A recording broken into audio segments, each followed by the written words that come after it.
यानी आत्मा अपने प्रीतम सतपुरुष से बिछुड़कर इस संसार में आकर फंस गई है और प्रीतम की याद में बिरहन की तरह रात और दिन तरसती और तड़पती है। वह वियोग की व्यथा से बेचैन और पीड़ित है। उसे घर आंगन अथवा तीज त्योहार कुछ भी अच्छे नहीं लगते हैं। सावन के सरस माह में भी उसका तन मन जलता रहता है और उसे रात को नींद नहीं, रात को न नींद है न दिन को चैन है। वह कहती है सभी सुहागिन नारियां अपने घरों में अपने प्रीतम को हृदय में धारण करके झूले झूल रही हैं, किंतु जिनके प्रीतम प्रदेश यानी बहुत दूर के देश में हैं, वे नारियां तरस रही हैं। उनके लिए सावन भी काले नाग के समान है जो उन्हें डसकर खाता है और आग लगाता है। यद्यपि बाहर रिमझिम वर्षा हो रही है, किंतु उनके हृदय में अग्नि भड़क रही है जो उनके तन और मन को जला रही है। उनके लिए तो सावन का सरस व वर्षा का महीना भी सूखा है। उन्हें तीज त्योहार आदि कुछ अच्छे नहीं लगते हैं। देखो मालिक की देह से सदगुरु की प्यारी साध संगत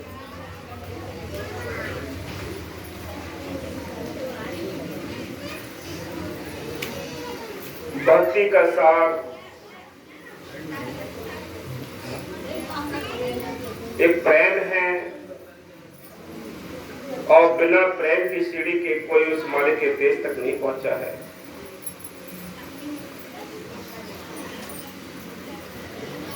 संत अपनी दया से संगत की सम्मान के लिए अपने उत्तराधिकारी को चुनते हैं, किसी को ड्यूटी सौंपते हैं ताकि साथ संगत की संभाल करने के लिए किसके अंदर बैठकर वो मालिक साथ संगत को तसल्लियां दे, किस बाडी को वो कबूल कर ले। हमारी कोई अपनी ताकत, हमारी कोई अपनी चतुराई नहीं चलती कि हम किसी को समझा सके या किसी को हम तसल्ली दे सके। वो मालिक आप ही सारे काम करता है। संत में कहा कि वो आपे दारंगारी मेरा सतगुरु आपे खेल खिलाड़ी हो, गगन मंडल का तंबू तनाया धान गलीचा डारी हो। ये काल की नगरी है, जीवों को समझाना, निकालना या परमात्मा की ओर लगाना कोई आसान बात नहीं। ये स्वयं शत्रु जिनके अंदर बैठकर वो ताकत बख्शे, हौसला बख्शे, जोश बख्शे, तब कहीं जाकर कोई जीव ये कार्य कर पाता है। ये काल की नगरी है, कदम कदम पर दुश्मन लगे पड़े हैं। जिसको समझाओगे वो तुम्हारा बैरी बन जाएगा, जिसको सिखाओगे वो तुम्हें सिखाने लग जाएगा। हमारी कोई ताकत नहीं, हम तो एक तुच्छ जीव हैं। संत यहाँ से गए हैं तो इस दुनिया ने, इस संगत ने रोला रोला के भेजे हैं। बड़े बड़े संतों की गवाहियां हैं। कवि साहब ने भी लिखा है कि मैं सबको कहूं पुकार पुकारी, कोई ना माने नर और नारी, कि मैं सबको समझाने की कोशिश करता हूं। मेरा कोई अपना स्वार्थ नहीं है, जीवों की भलाई के लिए समझाता हूं, लेकिन और उल्टा मेरे को कहते हैं कि ये जुलाहा ज्ञानी है। ये उल्टा ज्ञान चलाता है। बाबा मेरे साहब जी भी बड़ी बड़ी मजलिसों में सारी मजलिस ऐसे ही दुखी से ही निकल जाती है दुनिया। ये दुरंगी है, पता नहीं कब किसकी तरफ को कैसे मुंह बढ़ जाए। अब याद की तरफ इधर मुंह है, दूसरी तरफ दूसरा मुंह हो जाएगा, क्योंकि जीव इस काल की नगरी में फंसे हुए हैं। काल ने सबको मिट्टी पलीत करनी है। बाबा मस्ताना जी कहते थे कि निंदा चुगली का एक टिप्पा भी तुम्हारे अंदर अगर बैठ गया तुम्हारा बेड़ा गर्क कर देगा। कहीं का नहीं छोड़ सकता। इसलिए संत कहते हैं कि संत तो आते हैं समझाने के लिए, ये दुनिया उनके ऊपर हावी हो जाती है, लेकिन जैसे तैसे अपना रो धो कर अपना टाइम गुजार कर चले जाते हैं। वो जाना चाहते हैं यहां से। एक संतों ने लिखा है कि हम अपनी इच्छा से आना भी नहीं चाहते थे यहाँ। मालिक ने बड़ी बात मुश्किल हुक्म देके, बड़ी यानी ताकत देकर या प्यार देकर हमें भेजा है कि जाओ तुम्हारा कल्याण होगा, तुम जाओ समझाओ किसी को। लेकिन ये गंदी दुनिया में गंदे विचारों में आकर समझाना बड़ा मुश्किल होता है। यह काम क्रोध लोभ मोह अहंकार ये हावी है। रोम रोम जीवों के अंदर ये दुश्मन लगे पड़े हैं। कोई किस्मत वाले भाग्यशाली जीव होते हैं, वो परमात्मा में लग जाते हैं, बाकी सब ऐसे उधेड़ बुन में जीवन गुजर जाते हैं। अरे मन तो ये नहीं पता है तुझे तू किसके लिए बुराई करता है, किसके लिए नफरत पैदा करता है, किसके लिए तू बुरा सोचता है। एक टिप्पा भी बुरा अंदर आना बोलना तो बहुत बड़ी बात है। अंदर तुमने अगर कुछ रख भी लिया तो जो लगन यानी जो जुड़ी हुई है वो 1 मिनट में ही खत्म हो जाएगी। तेरा समय यूं ही गुजरता जा रहा है, तेरा टाइम यूं ही गुजरता जा रहा है। तुझे होश नहीं है, काल ने तेरी सारी श्वासों को छीन लिया है। तुझे पता नहीं है काल तेरे पीछे पड़ गया है। तू कहता है मैं सही कर रहा हूं, तू कहता है मैं सही कर रहा हूं, लेकिन काल तुझे गड्ढे में ले जाने की कोशिश करता है। संत इसके निकालने की कोशिश करते हैं कि नहीं रास्ता ये है, लेकिन ये रास्ता नहीं समझता और ये कहता है हाँ यही रास्ता है। क्योंकि काल का प्रभाव पड़ जाता है तो उल्टी ही बातें लगती हैं। इसलिए संत आते हैं, हमेशा आते हैं। उन्होंने हमेशा आकर उन तड़पते हुए जीवों को जगाया है कि चलो अपने घर चलो, ये तुम्हारा देश नहीं है। कवि साहब ने लिखा है चल हंसा सतलोक हमारे, छोड़ो ये संसार हो। ये संसार काल है राजा, कर्म को जाल पसारा या कर्मों पर जाल पड़ा है। कोई भी जीव सुखी नहीं है। ऐसान तू सोच ले, जितने तू प्रेम इनमें मस्त रहेगा तो तू कहीं घर पहुंच सकता है, तसलियां ले सकता है, लेकिन तेरी औकात नहीं है कि तू कुछ कमा सके। संतों ने हमेशा ही वो प्रेम की दात बख्शी है। इस प्रेम के मार्ग में चलकर हमें वो पढ़ाई है जिससे हम अपने घर जा सकते हैं, लेकिन वो पढ़ाई ना पढ़ के हम उल्टी पढ़ाई पढ़ते हैं। उल्टी पढ़ाई पढ़कर दुनिया में भटकते रहते हैं, 84 में धक्के खाते रहते हैं। संत तो सीधी पढ़ाई कराने के लिए आए थे, लेकिन हम उल्टी पढ़ाई पढ़ने लगते हैं। हाँ जी। सावन का सरस व वर्षा का महीना भी सूखा है। उन्हें तीज त्योहार आदि कुछ अच्छे नहीं लगते हैं और उनके मन में बहुत दुख है। देखो याद रखो, हाँ, और उनकी हंसी खुशी सब विलुप्त हो गई है। बिना प्रीतम के उनके लिए सावन संत जानते हैं कि ये दुनिया इसी तरह की है, लेकिन फिर भी इस दुनिया में रहकर जीवों को समझाना चाहते हैं कि कोई अगर समझ में आ जाए तो अच्छी बात है काल की किसी की, लेकिन ये समझ नहीं देता। काल इस तरह पीछे पड़ा है, वो नहीं समझने देता। हाँ जी। हंसी खुशी सब विलुप्त हो गई है। बिना प्रीतम के उनके लिए सावन मास भी जेठ मास की तपन के जिनको ग्रहण लग गई उनको ये छल कपट निंदा चुगली बड़े भरोसा भाग जाते हैं। संत दुखी होते हमारी हालत पर, कहा ये जीव कैसा फंस गया, क्या करें। सत्संग का एक ही तरीका है जो पहले युगों में भी रहा है, आज भी है, आगे भी रहेगा। एक ही बात है, ये काल की नगरी में काल का जोर न पड़ जाए। जिस दिन काल का जोर पड़ गया तुम्हारी औकात नहीं है कि तुम सीधे चल जाओगे, फिर तो उल्टे रास्ते पे जाना है।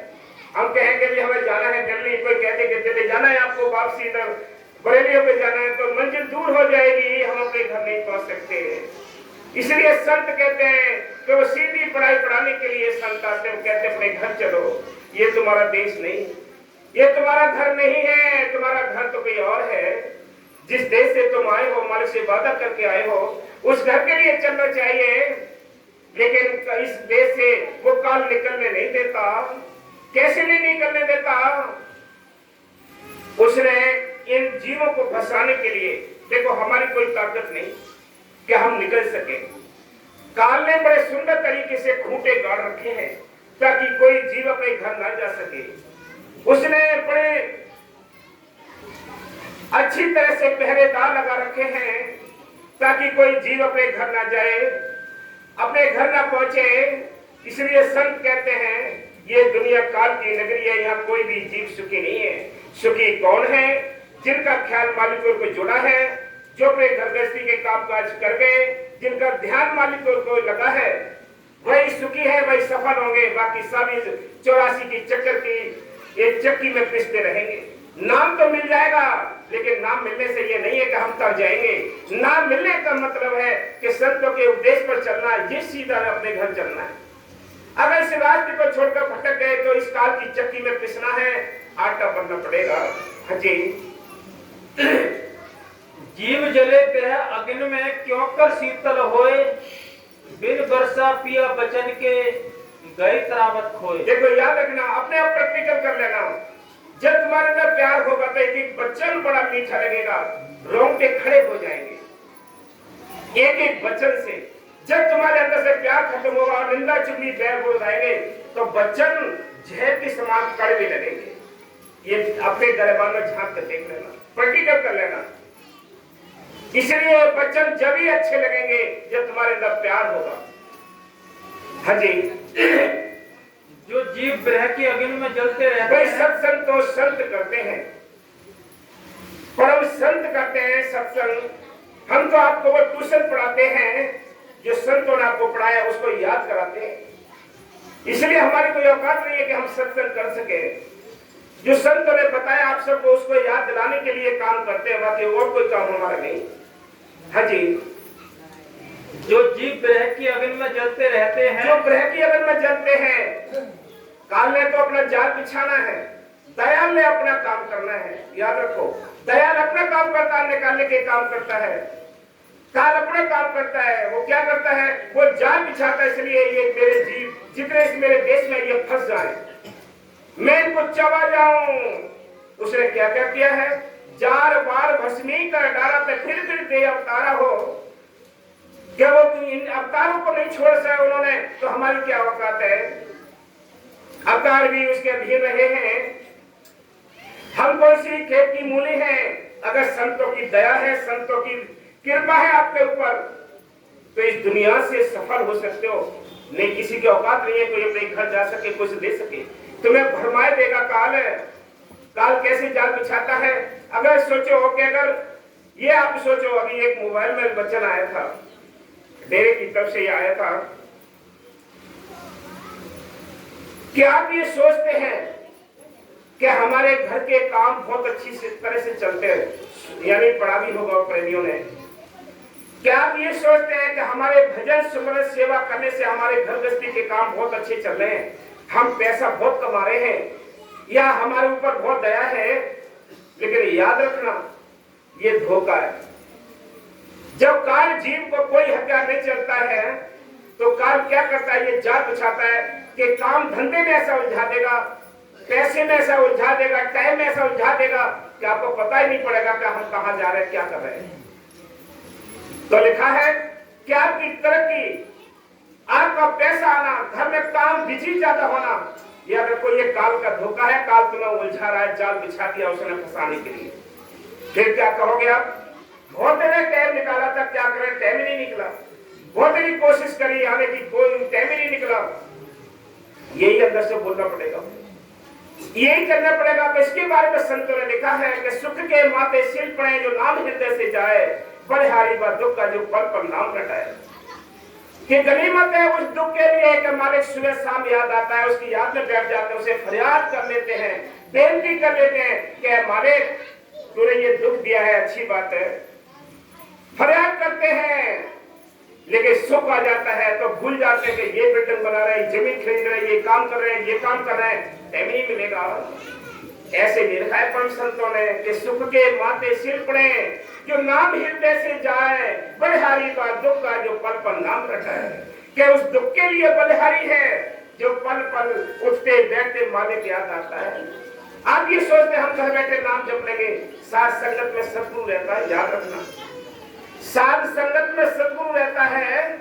संत ने किसी ने कहा एक बार, बाबा मस्ताना जी ने सारी साध संगत बैठी हुई थी, सबसे पूछा भाई चलो हाथ उठाओ, कौन कौन सचखंड चलोगे। तो सभी ने हाथ उठा दिए कि हमें यानी सब लोग सचखंड चलना है, कि हमें सचखंड चलना है। सभी ने हाथ खड़े कर दिए, एक प्रेमी ने हाथ खड़ा नहीं किया। उससे पूछा कि भाई तू यहाँ नरक में रहना चाहता है क्या, तू सचखंड क्यों नहीं जाना चाहता, तूने हाथ क्यों नहीं उठाया। बाबा मस्तानी जी कहा था, वो बोला कि साईं जी मुझे क्या करना है ऐसे सचखंड सतलोक का, जहां तुम हो, जहां मेरे संत हैं, वहीं सतलोक भी है, सचखंड भी है। ये लिखा है कि कबीर संगत साध की साहिब आवे याद, लेके मैं सोई घड़ी बाकी दिन बाद विवाद में घर गृहस्थी की उलझनों में सारा टाइम श्वास से उलझ जाएंगी। याद रखो, जो श्वास आपने मालिक की याद में बिताई है, साथ संगत के बीच में बिताई है, वही लेखे में दर्ज हो जाएंगे, बाकी सब वही निकल जाएंगे। कुछ बचा लो, कुछ बचा लो। भाग्यशाली हो आप, बड़े किस्मत वाले हो आप, जो आपको नाम मिला है या नाम जपने का शौक लगा है या भक्ति करने का शौक लगा है। बड़े भाग्यशाली हो, बड़े किस्मत वाले हो। लेकिन मालिक की मेहर से नाम जो जपने नहीं दे रहा, सेवा जो नहीं करने दे रहा, कोई तो बैरी तुम्हारे पीछे पड़ा है, कोई तो रुकावट है जो तुम्हारे पीछे पड़ा है, जो तुम्हें अच्छा ही नहीं लेने देता। सत्संग एक ही है, पहले भी एक ही, आज भी है, आगे भी एक ही रहेगा। बार बार वही बातें बताई जाएंगी, लेकिन मालिक की मेहर से ये काम तब संभव होगा जब हमारे अंदर प्रेम उठेगा, हमारे अंदर वो ताकत मालिक बख्शेगा, हम सेवा सिमरन कर सके। ये भीख मांगते रहो उस मालिक से। हाँ जी,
कोई तो माइक वाले कर दो।